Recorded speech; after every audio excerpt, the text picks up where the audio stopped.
மேடையில் விட்டிருக்கும் பெரியோர்களே, தோழர்களே, இந்த தோழர்களே என்ற வார்த்தையை திரு சார்லி சாப்ளின் அவர்கள் சொல்ல நேர்ந்த போது நாடு கடத்தப்பட்டார்.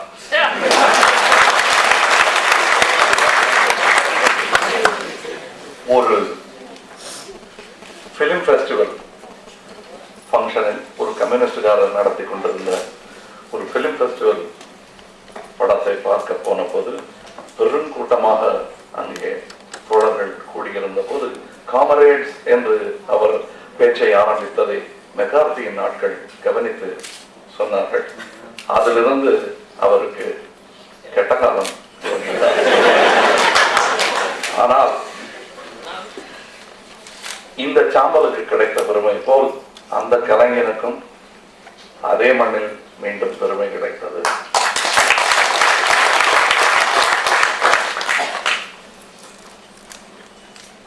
எங்கேயோ கேட்டிருக்கிறேன், வாய்மை வெல்லும் சற்று நிதானமாக. அந்த நிதானம் தான் நம்மளால் தாங்க முடியல. இங்கே 68 இது நிகழ்ந்த பொழுது நான் என்ன செய்து கொண்டிருந்தேன் என்று யோசித்தேன். ராமகிருஷ்ணன் அவர்கள் சொன்னார்கள், சரித்திரம் எழுதும் ஆசிரியர்கள் யார் என்று. நான் கல்கத்தா பிளாக் ஹோல் ட்ராஜடி கண்ணீர் மல்ல படித்துக் கொண்டிருந்தேன். எனக்கு பாடமாக இருந்தது. கல்கத்தாவில் இந்தியர்கள் வெள்ளைக்காரர்களை ஒரு குழியில் தள்ளி மூடிய அந்த கதை எல்லா இந்திய பிள்ளைகளும் படித்திருக்கிறார். அதை படித்து எவ்வளவு கெட்டவங்க நம்ம என்று புரிந்து கொண்டோம். அதே நேரத்தில் இங்கே ஒன்று நடந்து கொண்டிருந்தது எனக்கு தெரியவே தெரியாது. ராம் அவர்கள் சொன்னது போல் இருட்டடிப்பு என்று சொல்ல முடியாது, அசிறுத்தை. இருட்டடிப்பு கூட இல்லை, அது ஏதோ அவங்களுக்குள்ள சண்டை போட்டுக்கிறாங்கிற மாதிரி. அது பெரிய ஒரு போராட்டத்தை, பெரிய ஒரு நியாயம் கிடைக்க வேண்டிய ஒரு போராட்டத்தை அசிறுத்தையாக கவனிக்காமல் விட்டு விட்டோம். எப்படி நம்ம பாரதியார கவிஞர்னே ஒத்துக்கல அந்த மாதிரியான ஒரு விஷயம். எனக்கே கீழ்மணி பற்றி தெரிய ஆரம்பித்தது 73, 74 தான் என்ன நடந்தது என்பதை பற்றி. அதற்கு பிறகு கொஞ்சம் கொஞ்சமாக நான் எனக்குள் அதை பற்றிய கோபம் வேணும். என்னை இப்ப கூட கொஞ்சம் தொப்புள் கொடி தொடர்பு இருக்கிற மாதிரி இருக்கேன் சொன்னாங்க. நான் எந்த கட்சியிலும் தொடர்பு வைத்துக் கொள்ள விரும்பாத, அரசியல் தேவையில்லை என்று கிட்டத்தட்ட தெய்வங்களை போல் நான் அரசியல்வாதிகளை நடிக்கிறேன்.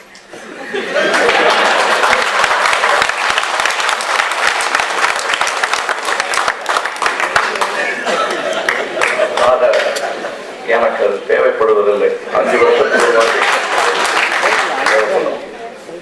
அப்ப நான் அவங்களை உபயோகப்படுத்திக் கொள்வேன்.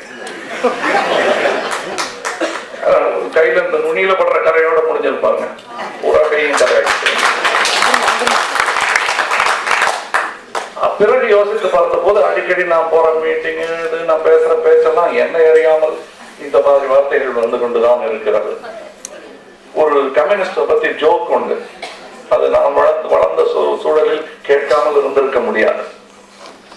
அதாவது 20 வயசுக்குள்ள கம்யூனிஸ்டா இல்லைன்னா அவன் தலையில ஏதோ கோளாறு, 40 வயசுக்கு அப்புறமா கம்யூனிஸ்டா இருந்தா தலையில ஏதோ கோளாறு. நான் 40 வயசுக்கு பிறகுதான் கம்யூனிசம் கொஞ்சம் புரிய ஆரம்பிச்சு.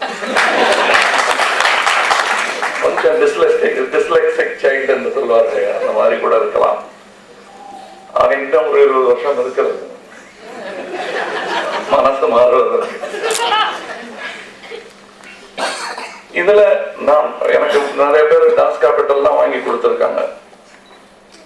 படிக்கணும் தம்பி, முயற்சி பண்ணாம இன்னும் முடியல, படிக்கவும் முடியலைங்கிறது என்னுடைய இயலாமையும் அறியாமையும் காட்டுகிறது. ஆனால் மற்ற பக்கையான புத்தகங்களை என் லைப்ரரியில் தாங்கி படித்துக் கொண்டிருக்கும் புத்தகம் டான்ஸ் கேபிட்டல். எப்போவாவது கொஞ்சம் படிப்பேன் நான். மற்றபடி ஒரு ஸ்பார்டகஸுக்கு தெரிந்த கம்யூனிசம் எனக்கு தெரியும். ஆக ஸ்பார்டகஸ் வென்றிருந்தால் கார்ல் மார்க்ஸ் அந்த புத்தகம் எழுதியிருக்க வேண்டிய அவசியம் வந்திருக்காரு. இயேசு கிறிஸ்துவின் அவசியமே வந்திருக்காரு. ரோமை வேறு விதமாக வென்றிருப்பான், வேறு விதமாக மாறி இருக்கும், சொல்ல முடியாது. இதெல்லாம் நம்மளுடைய ஆசைகள், கற்பனைகள். இங்கே நான் இந்த மிக தெளிவாக இந்த விஷயம் ஆவணப்படம் வர சொல்றாங்கன்னு படத்தை பார்த்தேன். படத்தை பற்றி சொல்ல வேண்டியது என்னுடைய கடமையாகிறது. என்னை பற்றி பேசிக்கொள்வது நடிகர்களுக்கு வழக்கம். ஃபர்ஸ்ட் கண்ணாடி பார்க்கலாம். நன்றிக்க. இந்த ஆவணப்படத்தை பற்றி நாம் சொல்லும் பொழுது அழகியல் தேவையில்லை என்று சொன்னார்கள். இதுல அறிவு நிறைய இருக்கு.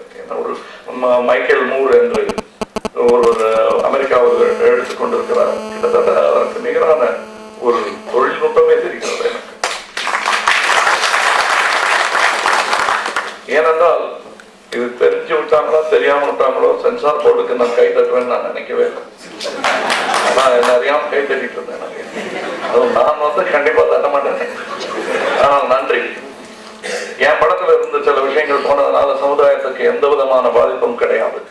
ஆனா இந்த படத்துல இருந்து ஏதாவது தொட்டிருந்தாங்கன்னா மீண்டும் ஒரு முறை உண்மை குழித்து மூடப்பட்டது.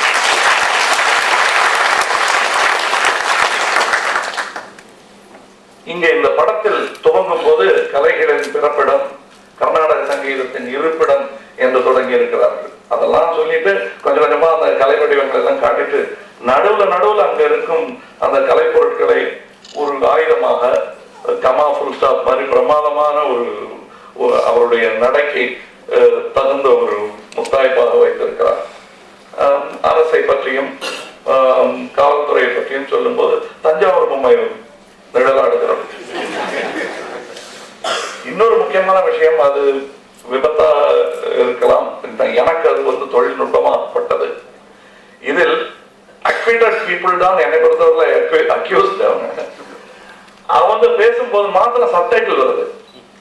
ஏனால் அது வேறு மொழி, உண்மை சம்பந்தப்படாத மொழி. அது நேர்மையானவர்களுக்கு புரிய வாய்ப்பில்லை. அது கீழே போட்டிருக்காங்க. அது டிஸ்ட்ராக்டிங்கா இல்லை, அது ஒரு டெக்னிக்காவே எனக்கு பட்டது. எனக்கு ரொம்ப பிடித்த விஷயம் அதுல ரொம்ப அற்புதமான ஒரு பேட்டி காண்ட ஒரு பேட்டி கொடுக்கும் ஒருவர் சொல்லி இருக்கிறார். இதுக்கு தயவு செய்து எந்த ஜாதி வரணும் போசிடாதீங்க, எந்த கட்சி வரணும் போசிடாதீங்க என்று சொல்லிக் கொண்டிருக்கிறார். அதைத்தான் நானும் இருகரம் கூப்பி கேட்டுக்கொள்கிறேன். இங்கே தோடுடைய சவியன் பிடையேறிய தூவன் மதிசூடி காடுடைய சுடலை குடி பூசியன் உள்ளங்கவர்கள்வன் என்று சொல்லும் சைவர்கள் நெற்றியில் பூசிக்கொள்ளும் சாம்பலை விட முக்கியமானது இந்த சாம்பல்.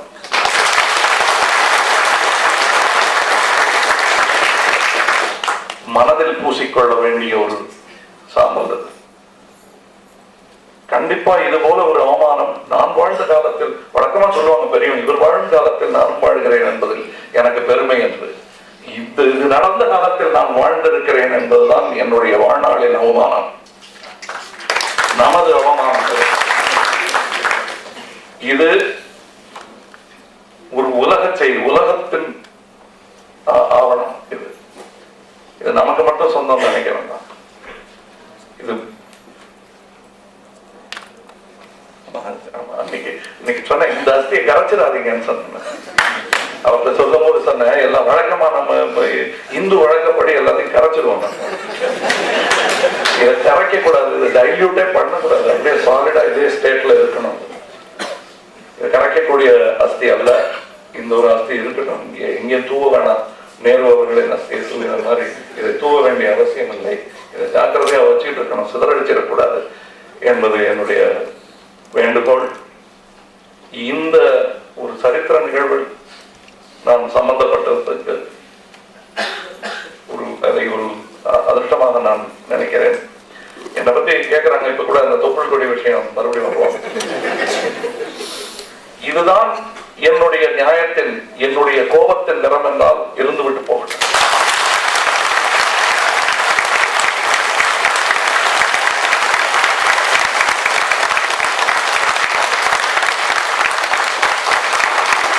அப்பதான் நீங்க என்ன காடவர்களா இருக்க போறீங்களா கேட்டா, கம்யூனிஸ்டா இருக்கிறது எவ்வளவு கஷ்டம் எனக்கு தெரியும், உங்களுக்கு. அந்த உதிரி பாட்டாளிகளின் வரிசையில் நாங்கள் இருக்கிறோம்.